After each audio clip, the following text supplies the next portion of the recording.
उत्तराखंड राज्य विशेष की इस कक्षा में आपका एक बार फिर से स्वागत है। आज दिन है सोमवार और सोमवार के दिन हम अध्ययन करते हैं उत्तराखंड राज्य विशेष से जुड़े हुए प्रश्नों के। और उत्तराखंड राज्य विशेष से जुड़े हुए प्रश्नों के अध्ययन के क्रम में आज हम जो विषय देखने वाले हैं, जो टॉपिक हम देखने वाले हैं, उसके बारे में थोड़ा सा आपको बता देता हूं कि किस विषय की चर्चा करने वाले हैं। तो आज हम चर्चा करेंगे उत्तराखंड के प्रमुख व्यक्तित्व के बारे में कि कौन से ऐसे व्यक्तित्व हैं उत्तराखंड के संदर्भ में, चाहे वो स्वतंत्रता सेनानी हो, चाहे वो खेल संदर्भों से जुड़े हों, चाहे वो साहित्य से जुड़े हों, कौन सी ऐसी महिलाएं हैं, इन सब के बारे में जो भी प्रश्न विभिन्न परीक्षाओं में पूछे गए हैं उनके बारे में हम समग्रता से जानने वाले हैं, समझने वाले हैं। तो चलिए चर्चा को प्रारंभ करते हैं। प्रत्येक प्रश्न के लिए आपको 10 से 15 सेकंड का समय दिया जाएगा और उसी निर्धारित समय में आपको अपने प्रश्न का जवाब देना होगा। प्रश्न नंबर 1 आपके सामने है। आपका समय प्रारंभ होता है। पूछा जा रहा है गढ़वाल पेंटिंग पुस्तक के लेखक कौन है। गढ़वाल पेंटिंग पुस्तक के लेखक कौन है? मुकुंदीलाल, H.G. बाल्टन, मोलाराम या पातीराम। 4 नाम दिए गए हैं और आपसे पूछा जा रहा है कि गढ़वाल पेंटिंग पुस्तक के लेखक कौन है, तो आपको बताना है। चले बताएं।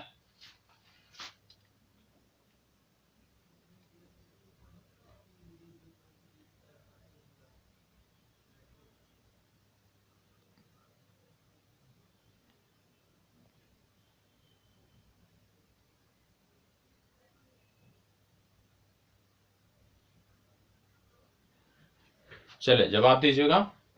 उम्मीद करता हूं प्रश्न अच्छे से दिख रहा होगा। ठीक है, और प्रश्न यदि दिख रहा है तो आपको जवाब देना है। चले बताएं,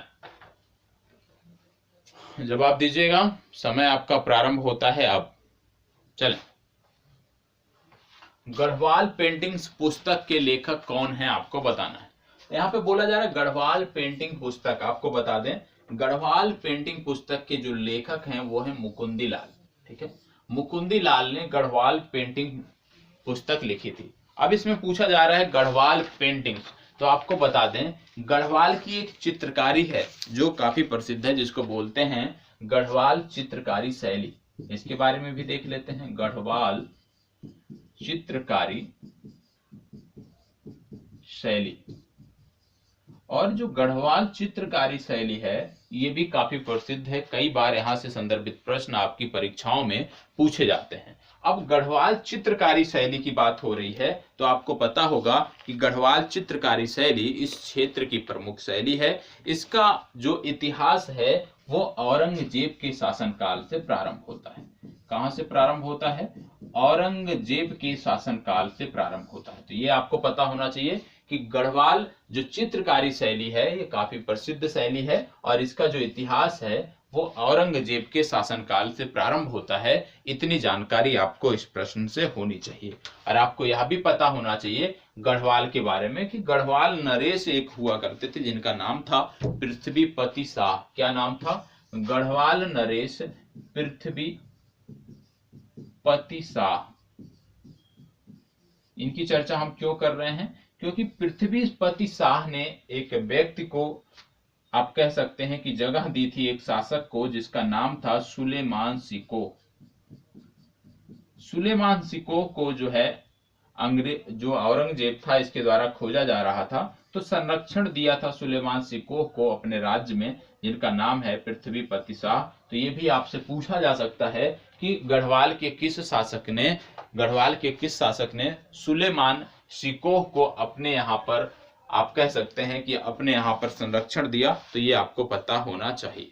इसके साथ साथ बता दें एक व्यक्ति हैं हरदास, काफी मशहूर व्यक्ति हैं हरदास। ये महत्वपूर्ण है। क्यों महत्वपूर्ण है हरदास? क्योंकि हरदास की तीसरी पीढ़ी के व्यक्ति हैं जिनका नाम है मौलाराम। ये हरदास के तीसरी पीढ़ी के व्यक्ति हैं मौलाराम। और मौलाराम गढ़वाल के संदर्भ में काफी महत्वपूर्ण है। क्यों महत्वपूर्ण है? क्योंकि मौलाराम प्रख्यात कवि व गढ़वाली शैली के जन्मदाता हैं। क्या है मौलाराम? प्रख्यात कवि और गढ़वाली शैली के जन्मदाता हैं। गढ़वाली शैली के जन्मदाता हैं, इसलिए इनका नाम आपको पता होना चाहिए मौलाराम का। इतनी जानकारी आपको इस प्रश्न से होनी चाहिए। आगे बढ़ते हैं। अगला प्रश्न, अगला प्रश्न है, कुमायूं का प्रथम स्वतंत्रता संग्राम सेनानी किसे माना जाता है? कुमायूं का प्रथम स्वतंत्रता सेनानी किसे माना जाता है, आपको बताना है। कालू महरा, मोहन सिंह मेहता, बद्री दत्त पांडे या गोविंद बल्लभ पंत। चार नाम दिए हुए हैं, इन चारों नामों में से किसको माना जाता है आपको बताना है। प्रश्न क्या है?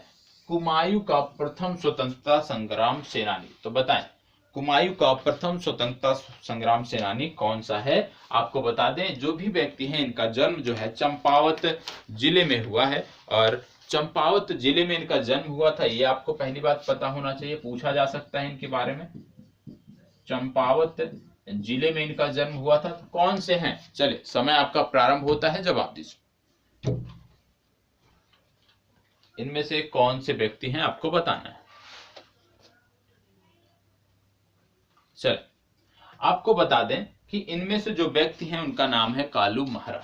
ठीक है, कालू महरा जो हैं ये कुमायूं के प्रथम स्वतंत्रता संग्राम सेनानी हैं। इनका जन्म चंपावत में हुआ था और इन्होंने एक संगठन की नींव रखी थी जिसका नाम था क्रांति वीर संगठन। क्या नाम था? क्रांति वीर संगठन। क्रांति वीर संगठन की इन्होंने नींव रखी थी, ये भी आपको पता होना चाहिए कि क्रांति वीर संगठन की नींव किसने रखी? क्रांति वीर संगठन की नींव रखी है कालू महरा ने, जो कि चंपावत के निवासी थे और कुमायूं के प्रथम स्वतंत्रता संग्राम सेनानी माने जाते हैं। इसको बताएं, गढ़ केसरी के नाम से प्रसिद्ध स्वतंत्रता संग्राम सेनानी कौन थे? गढ़ केसरी के नाम से प्रसिद्ध स्वतंत्रता संग्राम सेनानी कौन थे, आपको बताना है। चलो बताएं। गढ़ केसरी के नाम से मशहूर प्रसिद्ध स्वतंत्रता संग्राम सेनानी कौन थे? आपका जवाब क्या है? जल्द से जल्द बताएं।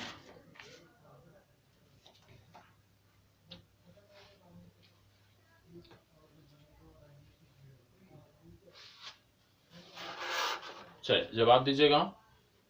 गढ़ केसरी के नाम से प्रसिद्ध स्वतंत्रता संग्राम सेनानी, इनका नाम है अनुसुईया प्रसाद बहुगुणा।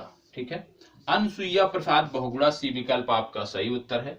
अब अनुसुईया प्रसाद बहुगुणा के बारे में सबसे पहले आपको पता होना चाहिए कि उत्तराखंड में जो कुली बेगार आंदोलन चलाया गया था, कुली बेगार आंदोलन, कुली बेगार आंदोलन में इनकी भी भूमिका थी। कुली बेगार आंदोलन को सफल बनाने में इन्होंने भी अथक प्रयास किया था।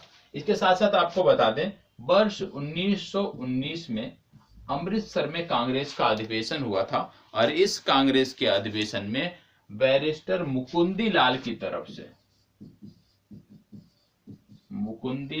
तरफ से अनुसुईया प्रसाद बहुगुणा ने भाग लिया था, यह भी आपको पता होना चाहिए। तो अनुसुईया प्रसाद बहुगुणा के संदर्भ में दो फैक्ट हमें पता होना चाहिए। एक कि अनुसुईया प्रसाद बहुगुणा जो है ये कुली बेगार जो आंदोलन था उससे संबंधित थे। दूसरा महत्वपूर्ण फैक्ट पता होना चाहिए कि वर्ष 1919 में बैरिस्टर मुकुंदी लाल के स्थान पर इन्होंने कांग्रेस के अधिवेशन में भाग लिया था और 1919 में जो कांग्रेस अधिवेशन हुआ था ये अमृतसर में हुआ था। ये भी पूछा जा सकता है कि 1919 में भारत के किस शहर में कांग्रेस का अधिवेशन हुआ था, तो अमृतसर में हुआ था, ये भी आपको पता होना चाहिए। ठीक है, चलिए आगे बढ़ते हैं। इसको बताएं, सुमित्रा नंदन पंत विख्यात हैं एक, किस रूप में सुमित्रा नंदन पंत विख्यात हैं, ये आपको बताना है। चलो यहां पे गलत चीजें लिखी हुई हैं, उसको मैं सही कर देता हूं, विकल्प गलत हैं। एक है भक्तिवादी, एक है प्रगतिवादी कवि, एक है छायावादी, तीसरे विकल्प में है छायावादी और चौथे विकल्प में आपका दिया हुआ है वीर रस के कवि। तो इस आधार पे आप विकल्प का चुनाव करिएगा। पहले पे है भक्तिवादी, दूसरे पे प्रगतिवादी, तीसरे पे छायावादी, चौथे पे है वीर रस। इनमें से कौन से हैं आपको बताना है। चलिए बताएं, सुमित्रा नंदन पंत किस प्रकार के कवि हैं, आपको बताना है। सुमित्रा नंदन पंत किस प्रकार के कवि हैं, आपको बता दें, जब बात हो रही है सुमित्रा नंदन पंत की, ये छायावादी कवि, किस प्रकार के कवि हैं? छायावादी कवि हैं। उत्तराखंड का बागेश्वर क्षेत्र है, बागेश्वर जिला है, और बागेश्वर जिले के कौसानी नामक स्थान पर इनका जन्म हुआ था, और कौसानी महात्मा गांधी के संदर्भ में भी महत्वपूर्ण है। ठीक है, और इन्हीं के सुझाव पर ऑल इंडिया रेडियो,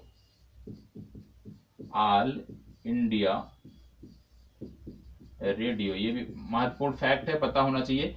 इन्हीं के सुझाव पर ही ऑल इंडिया रेडियो जो है इसका नाम बदलकर आकाशवाणी किया गया था। ऑल इंडिया रेडियो का नाम बदलकर आकाशवाणी किसके सुझाव पर किया गया था? सुमित्रा नंदन पंत के सुझाव पर किया गया था, ये भी आपको पता होना चाहिए। ठीक है, ऑल इंडिया रेडियो का नाम बदलकर आकाशवाणी सुमित्रा नंदन पंत के स्वीकृति पर, या आप कह सकते हैं सुमित्रा नंदन पंत के निर्देश पर, या दूसरे शब्दों में कह सकते हैं सुमित्रा नंदन पंत के सुझाव पर किया गया था। ठीक है, इसको बताएं, निम्नलिखित में से कौन सुमेलित नहीं है? इनमें से कौन सुमेलित नहीं है आपको बताना है। चलिए, इस तरह के प्रश्न जब उत्तराखंड के संदर्भ में पूछे जाते हैं, निश्चित रूप से बहुत ही आसान है। चलिए बताएं, इनमें से कौन सुमेलित नहीं है? बछेंद्री पाल पर्वतारोहण, बिंद्रेश्वरी पाठक समाज सेवी, गिरिराज किशोर साहित्यकार, या डी सुंदरलाल बहुगुणा संगीतकार। चलो, बहुत ही आसान सा प्रश्न है, बताएं। चलिए जवाब दीजिएगा। इसका सही जवाब है सुंदरलाल बहुगुणा संगीतकार। सुंदरलाल बहुगुणा क्या थे? सुंदरलाल बहुगुणा संगीतकार नहीं थे, आप कह सकते हैं पर्यावरण प्रेमी थे। ठीक है, पर्यावरण प्रेमी थे, ये आपको पता होना चाहिए। और जब बात आ रही है सुंदरलाल बहुगुणा की, तो आपको पता होगा कि जो चिपको आंदोलन हुआ था, चिपको आंदोलन में इन्होंने महत्वपूर्ण भूमिका निभाई थी। चिपको आंदोलन में इन्होंने महत्वपूर्ण भूमिका निभाई थी। और आपको यह भी याद रखना है कि ये उत्तराखंड के ऐसे व्यक्ति हैं जिन्होंने पद्मश्री पुरस्कार लेने से मना कर दिया था।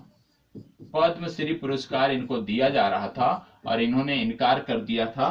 कब दिया जा रहा था? वर्ष 1981 में इनको पद्मश्री से सम्मानित किया जा रहा था, लेकिन इन्होंने इनकार कर दिया था। तो एक तो ये पता होना चाहिए कि उत्तराखंड के कौन से व्यक्ति हैं जिन्होंने पद्मश्री पुरस्कार लेने से इनकार कर दिया, तो उनका नाम है सुंदरलाल बहुगुणा। वर्ष 1981 में इन्होंने इनकार कर दिया था, ये आपको पता होना चाहिए। साथ ही साथ चिपको आंदोलन से ये जुड़े हैं, ये आपको पता होना चाहिए। ठीक है, इतनी जानकारी इनके बारे में यदि है तो निश्चित रूप से आने वाले प्रश्नों को आप कर सकते हैं।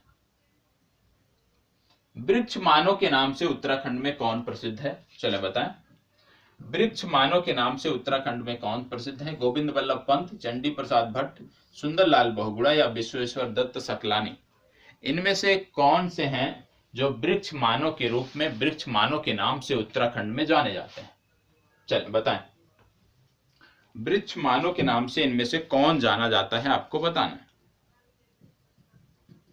4 नाम है, गोविंद बल्लभ पंत, चंडी प्रसाद भट्ट, और 2 नाम और देखने को मिल रहा है, सुंदरलाल बहुगुणा, विश्वेश्वर दत्त सकलानी। चलें, इसका सही उत्तर जो है उनके बारे में मैं बता दूं कि उनको इंदिरा प्रियदर्शनी वृक्ष मित्र पुरस्कार भी मिल चुका है। क्या मिला है? इंदिरा प्रियदर्शनी वृक्ष मित्र पुरस्कार।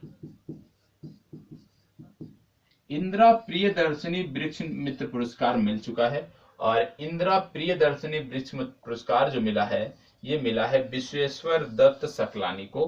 तो इसका सही उत्तर हो गया आपका विश्वेश्वर दत्त सकलानी, जिनको वृक्ष मानव के नाम से उत्तराखंड में हम जानते हैं। चलें आगे बढ़ते हैं।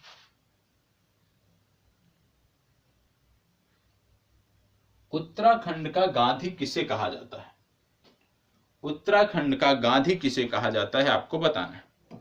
चल, उत्तराखंड का गांधी किसे कहा जाता है? 4 नाम दिए हुए हैं, इनमें से किसे उत्तराखंड का गांधी कहा जाता है? पहला है, पहले विकल्प पे है, आपको बता दें, हरिप्रसाद कामटा। यहाँ पे यदि स्पष्ट नहीं है, लिखा है हरिप्रसाद हरिप्रसाद टमटा, इंदिरामणि बडोनी, गोविंद बल्लभ पंत या गौरी दत्त पांडे। इनमें से कौन सा नाम है जिसको उत्तराखंड का गांधी कहा जाता है? चलें, आकलन सब अपना करते रहें, स्वयं आकलन अपना स्वयं का करते रहें, ठीक है। चलें, यहाँ पे बोला गया है उत्तराखंड का गांधी, तो आपको बता दें इंदिरामणि बडोनी को उत्तराखंड का गांधी कहा जाता है, ठीक है। उत्तराखंड का गांधी इंदिरामणि बडोनी। उत्तराखंड का वृक्ष मित्र यदि बोला जाए, वृक्ष मानव बोला जाए, तो उत्तराखंड का वृक्ष मानव विश्वेश्वर दत्त सकलानी। उत्तराखंड का गांधी इंदिरामणि बडोनी। चल आगे बढ़ते हैं। किस नेता की मृत्यु 1942 में जेल में भूख हड़ताल से हुई थी? बताएं। इनमें से किस नेता की मृत्यु 1942 में भूख हड़ताल से हुई थी? आपको बताना है। और आपको बता दें कि इनके द्वारा जो भूख हड़ताल की गई थी वो 84 दिन की गई थी। 25 जुलाई 1942 को इनकी मृत्यु हुई थी, ये आपको पता होना चाहिए। चलें बताएं, इनमें से किस नेता की मृत्यु 1942 में जेल में भूख हड़ताल से हुई थी? आपको बताना है। दौलत राय, नरेंद्र दत्त सकलानी, देव सुमन या मानवेंद्र सिंह? इसका सही जवाब है देव सुमन। देव सुमन की जो मृत्यु हुई थी ये जेल में हुई थी और भूख हड़ताल से हुई थी। जेल के कैदियों से संबंधित मामलों के लिए इन्होंने भूख हड़ताल किया था और इनकी मृत्यु हुई थी। इनका जो जन्म था यह टिहरी जिले में हुआ था।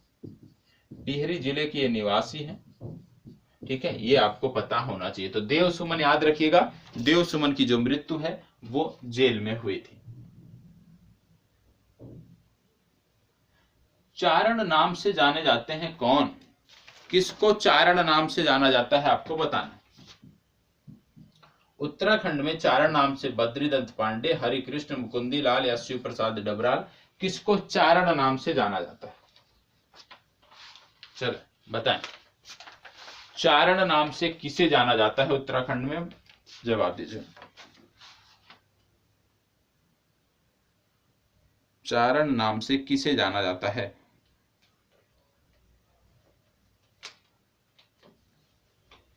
यहां पे बोला गया है चारण। चारण नाम से जाना जाता है शिव प्रसाद डबराल को। और शिव प्रसाद डबराल बता दें एक साहित्यकार है, एक साहित्यकार थे शिव प्रसाद डबराल। और ये क्योंकि इनको ट्रेवलिंग जिसको आप बोलते हो घुमक्कड़ी की ये शौकीन थे। और घुमक्कड़ी में शौकीन होने के कारण ही, घुमक्कड़ प्रजाति का होने के कारण, इनको घुमक्कड़ी स्वभाव होने के कारण इनको चारण उपनाम दे दिया गया था। घुमक्कड़ी इनके स्वभाव के कारण इनको चारण उपनाम दे दिया गया था, तो ये आपको पता होना चाहिए। और इनको बोला जाता है इंसाइक्लोपीडिया ऑफ उत्तराखंड, ये भी आपको पता होना चाहिए। इंसाइक्लोपीडिया ऑफ उत्तराखंड के नाम से भी शिव प्रसाद डबराल को जाना जाता है। इनका जो जन्म हुआ था वो पौड़ी में हुआ था, पौड़ी जिले से संबंधित है। तो याद रखिएगा, शिव प्रसाद डबराल सबसे पहले एक साहित्यकार हैं। दूसरा, शिव प्रसाद डबराल जो हैं ये घुमक्कड़ी स्वभाव के हैं, जिनके कारण इनको चारण उपनाम मिला है। इनका जन्म पौड़ी में हुआ था और इनको इंसाइक्लोपीडिया ऑफ उत्तराखंड भी कहा जाता है, ये आपको पता होना चाहिए, ठीक है। इंसाइक्लोपीडिया ऑफ उत्तराखंड भी इनको जाना जाता है। चलो आगे बढ़ते हैं। अगला प्रश्न है कुमांचल केसरी के नाम से किसे जाना जाता है? आपको बताना है। चल, कुमांचल केसरी के नाम से किसे जाना जाता है? ये 3 बार पीसीएस की परीक्षा में पूछा गया है, 2003, 2009, 2016, 3 बार ये प्रश्न रिपीट हुआ है। तो बताएं, कुमांचल केसरी के नाम से किसे जाना जाता है? गोविंद बल्लभ पंत, हरिगोविंद पंत, बद्रीदत्त पांडे या इंद्र सिंह न्याल? बताएं। बहुत ही महत्वपूर्ण प्रश्न है, यदि 3 बार पूछा गया है ये तो निश्चित रूप से महत्वपूर्ण प्रश्न है। तो जवाब दीजिएगा, इसका जवाब कौन सा सही होगा? चलें फास्ट जवाब दीजिए। इसका सही जवाब है बद्रीदत्त पांडे। बद्रीदत्त पांडे इसका सही जवाब है। आप जानते हैं बद्रीदत्त पांडे अल्मोड़ा अखबार के संपादक भी थे।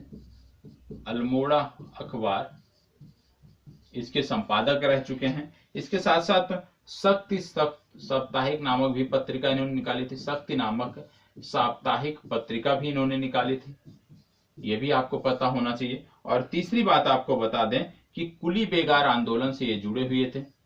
कुली बेगार आंदोलन को इन्होंने सफल बनाया, ये आपको पता होना चाहिए। और कुली बेगार आंदोलन के साथ साथ आपको पता होना चाहिए कुमायूं का इतिहास इन्होंने लिखा है। कुमायूं का इतिहास इन्हीं के द्वारा लिखा गया है, ये आपको पता होना चाहिए। और साथ ही साथ पता होना चाहिए कि 1955 में इनको लोकसभा का सदस्य निर्वाचित किया गया था। ये लोकसभा के सदस्य निर्वाचित हुए थे कब? 1955 में। तो बद्रीदत्त पांडे के बारे में इतना पता होना चाहिए कि अल्मोड़ा अखबार और शक्ति नामक साप्ताहिक पत्रिका का इन्होंने संपादन किया, कुली बेगार प्रथा से जुड़े रहे, कुमायूं का इतिहास नामक पुस्तक लिखा और 1955 में लोकसभा सदस्य चुने गए। इतनी जानकारी आपको इस प्रश्न से होनी चाहिए। ठीक है, चलिए आगे बढ़ते हैं।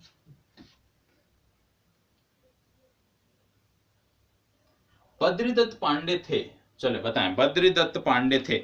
अब आसान सा जवाब, इनके बारे में ज्यादातर चीजें मैंने आपको बता दी, तो अब जवाब देने में आसानी होगी। तो इसको 5 सेकंड में इस प्रश्न का जवाब दीजिए। 5 सेकंड में इस प्रश्न का जवाब दीजिए। बद्रीदत्त पांडे के संदर्भ में बोला गया है कि कुली बेगार आंदोलन के नायक, निश्चित रूप से सही है। दूसरा बोला गया भारतीय राष्ट्रीय कांग्रेस के एक सदस्य, ये भी सही है। तीसरा है हिंदू महासभा के सदस्य, ये गलत है। तो इसका सही जवाब क्या है? 1 और 2। 1 और 2 का मतलब ए विकल्प आपका सही उत्तर है। इसको बताएं, बोरीवाली से बोरीबंदर तक के लेखक कौन है? एक पुस्तक है बोरीवाली से बोरीबंदर, तो बोरीवाली से बोरीबंदर पुस्तक के लेखक कौन है? रमेश चंद्र शाह, गौरा पंत शिवानी, रमा प्रसाद या शैलेश मटियानी? चलिए बताएं।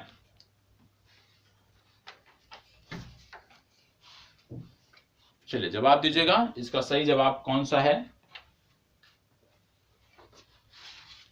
इसका सही जवाब है शैलेश मटियानी। डी विकल्प आपका सही उत्तर है। और आपको बता दें कि शैलेश मटियानी द्वारा जनपक्ष नामक साप्ताहिक पत्रिका का भी संपादन किया गया था, ये भी आपको पता होना चाहिए। कौन सी पत्रिका? जनपक्ष नामक साप्ताहिक पत्रिका का भी संपादन इनके द्वारा किया गया।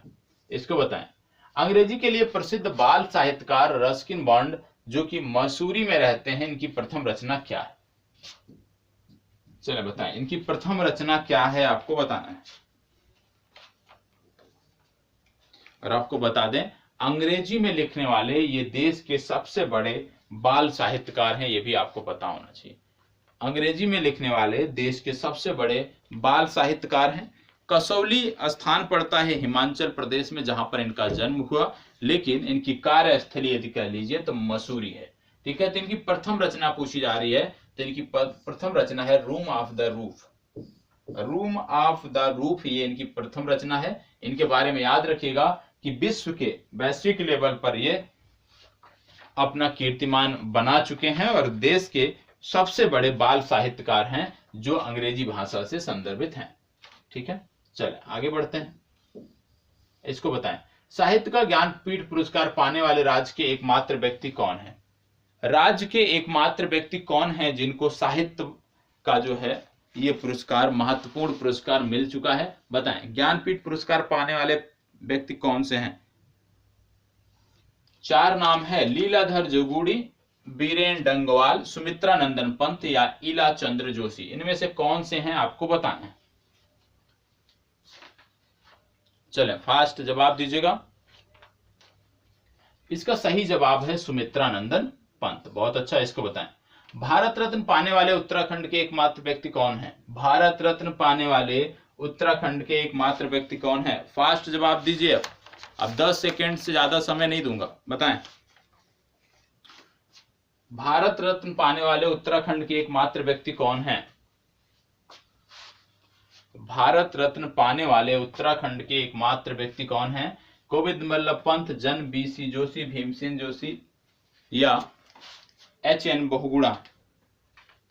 ये हैं गोविंद बल्लभ पंत। ए विकल्प आपका सही उत्तर है। इसको बताएं, स्वतंत्रता आंदोलन के दौरान जेल जाने वाली उत्तराखंड की प्रथम महिला कौन है? सरलाबेन, कुंती वर्मा, बिश्नी देवी शाह या विद्यावती डोभाल?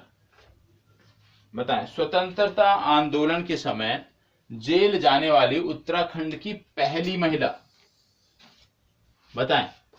जवाब दीजिएगा, बहुत ही आसान है और याद रखना है वर्ष 1930 में इन्हीं के नेतृत्व में महिलाओं ने अल्मोड़ा शहर में तिरंगा फहराया था।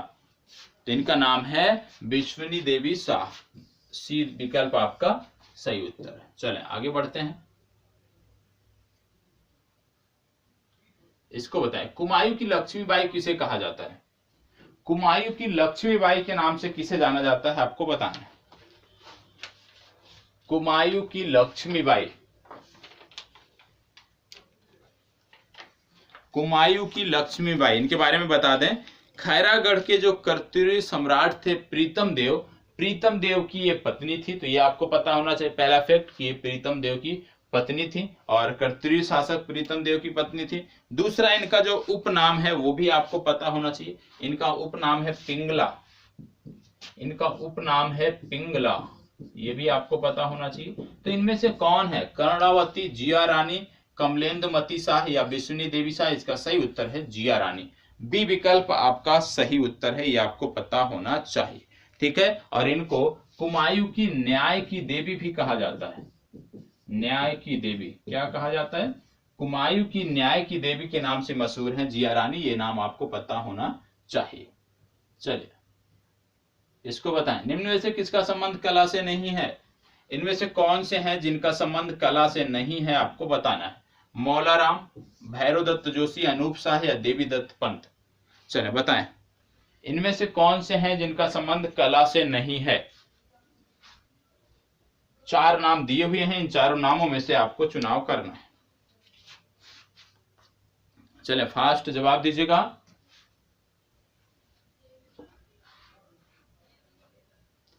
ये हैं देवी दत्त पंत। ठीक है, डी विकल्प आपका सही उत्तर है। देवी दत्त पंत जो है ये शिक्षण कार्य से जुड़े हुए हैं, शिक्षण कार्य से जुड़े हुए हैं, ये आपको पता होना चाहिए। और साथ ही साथ पता होना चाहिए कि ये कुमायूं विश्वविद्यालय से जुड़े हुए हैं। ठीक है, तो देवी दत्त पंत इसमें कला से संबंधित नहीं है।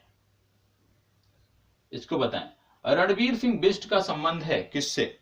रणवीर सिंह बिष्ट का संबंध किससे है ये आपको बताना है।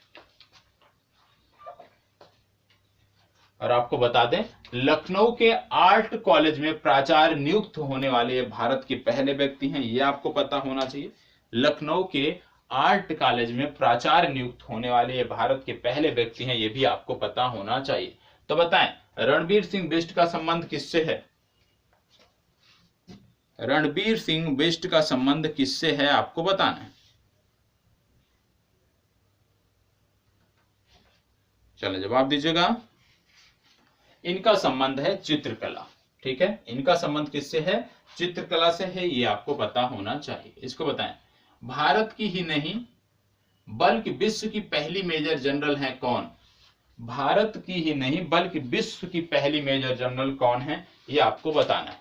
चले बताएं, इनका नाम आपको याद भी रखना है कि विश्व की, भारत से संबंधित हैं लेकिन विश्व की पहली महिला मेजर जनरल हैं। तो कौन है ये? इनका नाम है कुमारी माया टामटा। सी विकल्प आपको याद रखना है। द्रोणाचार्य पुरस्कार से सम्मानित महिला कौन सी हैं?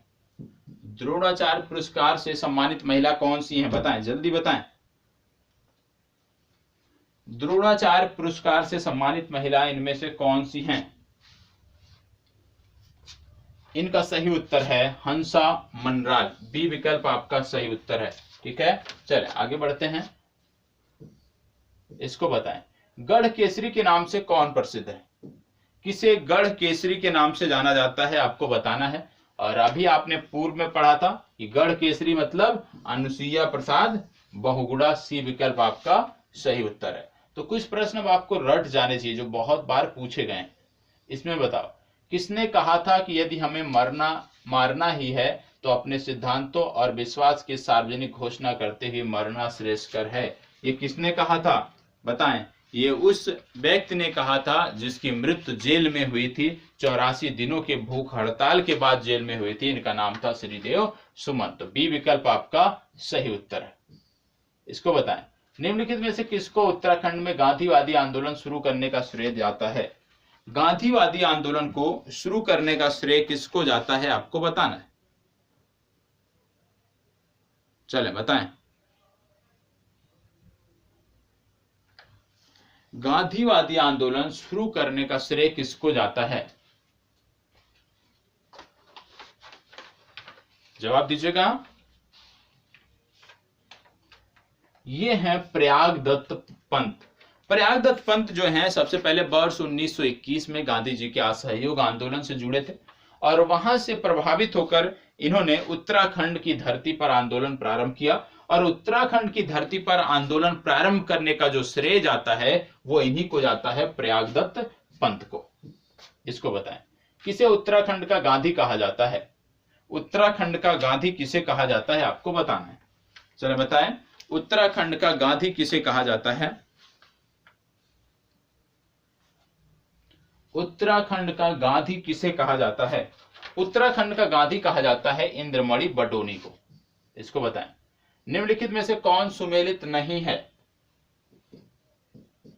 चार नाम दिए हुए हैं, चंडी प्रसाद भट्ट पर्यावरण, बचेंद्री पाल पर्वतारोहण, जसपाल राणा साहित्य या बीसी खंडूरी राजनीति। इनमें से कौन है जो सुमेलित नहीं है आपको बताना है। चले बताएं। यदि आपने पिछली कक्षा मेरी देखी होगी तो आप आसानी से जवाब दे सकते हैं। चले बताएं। इसमें आपको बता दें, जसपाल राणा जो है ये मैच नहीं है, क्योंकि जसपाल राणा जो है ये संबंधित किससे है? निशानेबाजी से। मैंने आपको बताया था जितने लोगों के आगे राणा शब्द का प्रयोग हुआ है ज्यादातर लोग आपको उत्तराखंड में निशानेबाज देखने को मिलेंगे। चले आगे इसको बताएं। हरिद्वार में शांति कुंज की स्थापना किसने की? शाब्दिक त्रुटि है, गलत है, उसको इग्नोर करिएगा। शांति कुंज की स्थापना किसने की है आपको बताना है। तो बताएं, शांति कुंज की स्थापना हरिद्वार में किसके द्वारा की गई थी? चार नाम यहाँ पर आपको देखने को मिल रहे हैं, स्वामी रामतीर्थ, स्वामी सहजानंद, पंडित श्री राम शर्मा या विवेकानंद। तो आप जानते हैं गायत्री जो परिवार है उसकी स्थापना किया था पंडित श्री राम शर्मा ने, और श्री राम शर्मा जुड़ते हैं शांति कुंज से। इसको बताएं, चिपको आंदोलन का नेतृत्व किसने किया? चिपको आंदोलन का नेतृत्व किसने किया? चार नाम देखने को मिल रहा है, गौरा देवी, सरला देवी, राधा भट्ट या तीलू रौतेली। बताएं। आपको पता है जब बात आती है चिपको आंदोलन की तो सबसे पहला नाम आता है गौरा देवी का, तो गौरा देवी इसका सही उत्तर है। बहुत अच्छा। इसको बताएं, यहां पे कुछ नाम दिए हुए हैं और उनके उपनाम दिए हुए हैं, इनमें से कौन सा उपनाम सही नहीं है ये आपको बताना है। चले बताएं, कौन सा उपनाम इसमें सही नहीं है आपको बताना है। लोक रत्न पंत गुमानी, सुमित्रा नंदन पंत सय या गुस्से, नैन सिंह रावत मौलिक पंडित, गिरीश तिवारी गोरदा। जो गिरीश तिवारी है गोरदा नहीं बल्कि गिरदा, इनको बोलते थे गिरदा, इनका उपनाम है गिरदा।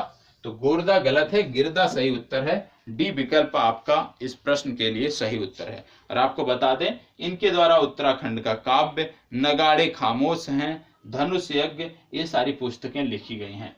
इनमें बताएं, निम्नलिखित नामों और उपनामों में से कौन सुमेलित नहीं है? इनमें से कौन सुमेलित नहीं है आपको बताना है। कौन सुमेलित नहीं है आपको बताना है। चलो बताएं। जिया रानी का नाम अभी मैंने आपको बताया पिंगला या प्योला। मेजर जनरल माया टामटा जो मैंने बताया कि विश्व की पहली महिला मेजर जनरल है, तो ये तो गलत हो गया क्योंकि यहाँ पे क्या लिखा है? कुमायूं की लक्ष्मीबाई, और ये क्या है? विश्व की पहली महिला मेजर जनरल। और कुमायूं की लक्ष्मीबाई यदि हम बोले तो आप जानते हो कुमायूं की लक्ष्मीबाई किसे कहा जाता है? कुमायूं की लक्ष्मीबाई बोला जाता है महारानी जिया रानी को। ठीक है, तो ये आपको पता होना चाहिए, महारानी जिया को बोला जाता है कुमायूं की लक्ष्मीबाई। चले आगे बढ़ते हैं। इसको बताएं, निम्नलिखित नामों और उपनामों में से कौन सुमेलित नहीं है? इनमें से कौन सुमेलित नहीं है आपको बताना है। चलो बताएं। यहां पे है हर्ष प्रसाद औली आजाद, श्रीधर किमोठी कुमायूं का चाणक्य, बद्रीदत्त पांडे उत्तराखंड केसरी, हेमवंती नंदन बहुगुणा हिमपुत्र। बताएं कौन सा सुमेलित नहीं है, आपको बताना है। चलें फास्ट जवाब दीजिएगा। यहां पर आपको बता दें कि हेमवती नंदन बहुगुणा ये सुमेलित नहीं है, क्योंकि इनको हिमपुत्र नहीं कहते हैं, बल्कि आपको कहते हैं हिमालय का पुत्र। ठीक है, इनको हिमालय का पुत्र कहा जाता है। और यदि आप हिमपुत्र बोलोगे तो हिमपुत्र का मतलब हो गया बर्फ का पुत्र, गलत है। हिमालय का पुत्र इनको कहा जाता है, ये आपको पता होना चाहिए। ठीक है, चले। निम्न नामों व उनके कार्य क्षेत्रों में कौन सुमेलित नहीं है? सुशीला डोभाल संगीत, दीक्षा बिष्ट पत्रिका संपादन, ज्योतिया राव पांडे प्रशासन, या हिमानी शिवपुरी फिल्म। इनमें से कौन सा सुमेलित नहीं है, आपको बताना है। चलो बताएं।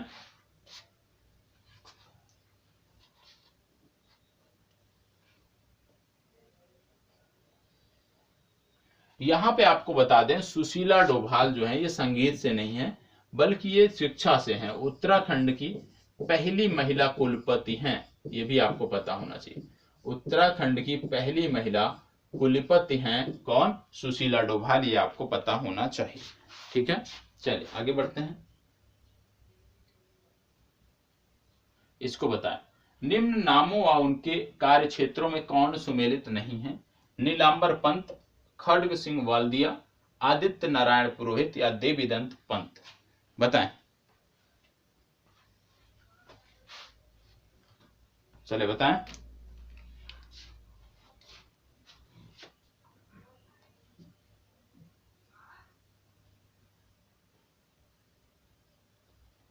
यहां पे आपको बता दें देवीदंत पंत का नाम अभी कई बार आपने सुना कि इनकी मृत्यु जेल में हुई थी 84 दिनों के भूख हड़ताल के बाद, और ये कि ये स्वतंत्रता सेनानी थे।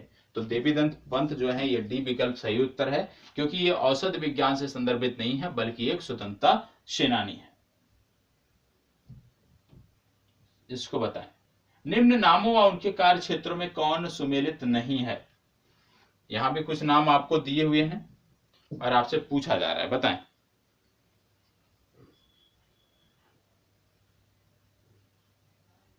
चलिए जवाब दीजिएगा फास्ट।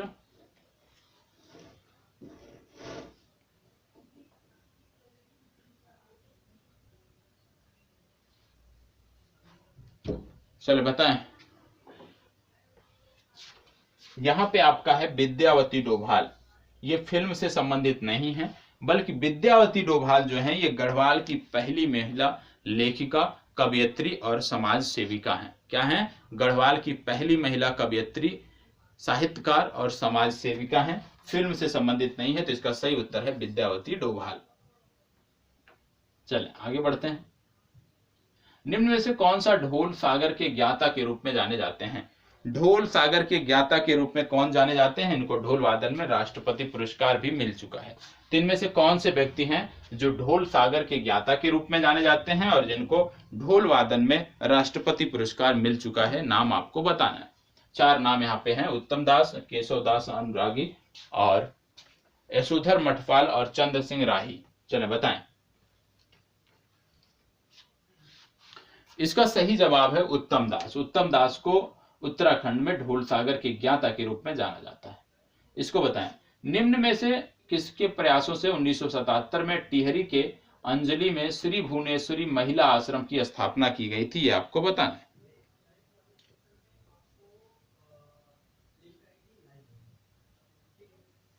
बताएं इनमें से कौन से हैं?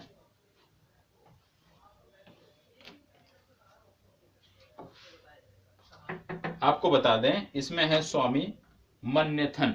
ठीक है, बी विकल्प आपका सही उत्तर है। इसको बताएं, जॉली ग्रांट में 1989 में हिमालयन इंस्टीट्यूट हॉस्पिटल ट्रस्ट की स्थापना निम्नलिखित में से किसने की थी? चले बताएं, फास्ट जवाब दीजिएगा।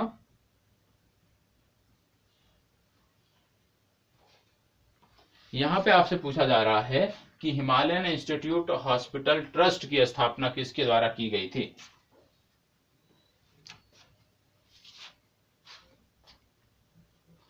इसका सही उत्तर है स्वामी राम। ठीक है, बी विकल्प इसका सही उत्तर है।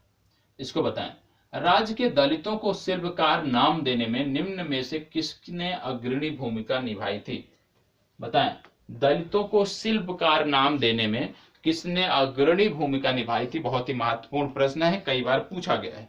बताएं वो कौन से व्यक्ति हैं जिन्होंने यह महत्वपूर्ण भूमिका निभाई थी और दलितों को शिल्पकार नाम दिलाया था? बताएं ए बी सी डी में से कौन सा है? इसका सही उत्तर है खुशीराम आर्य, सी विकल्प इसका सही उत्तर है। इसको बताएं, प्रकृति के सुकुमार कवि सुमित्रानंदन पंत को निम्नलिखित में से किस रचना के लिए 1968 में ज्ञानपीठ पुरस्कार मिला था? सुमित्रानंदन पंत जी को जो ज्ञानपीठ पुरस्कार मिला था, किस रचना के लिए मिला था? इससे आसान प्रश्न कुछ नहीं हो सकता, तुरंत बता दीजिए कौन सी रचना थी जिसके कारण उनको यह पुरस्कार मिला था। सुमित्रानंदन पंत जी को जो पुरस्कार मिला था उनकी रचना चिदंबरा के लिए मिला था, डी विकल्प आपका सही उत्तर। इसको बताएं, आर्यों का आदि निवास मध्य हिमालय नामक प्रसिद्ध रचना निम्नलिखित में से किसकी है? आर्यों का आदि निवास मध्य हिमालय नामक प्रसिद्ध रचना निम्न में से किसकी है, आपको बताना है। चलिए बताएं किसकी रचना है?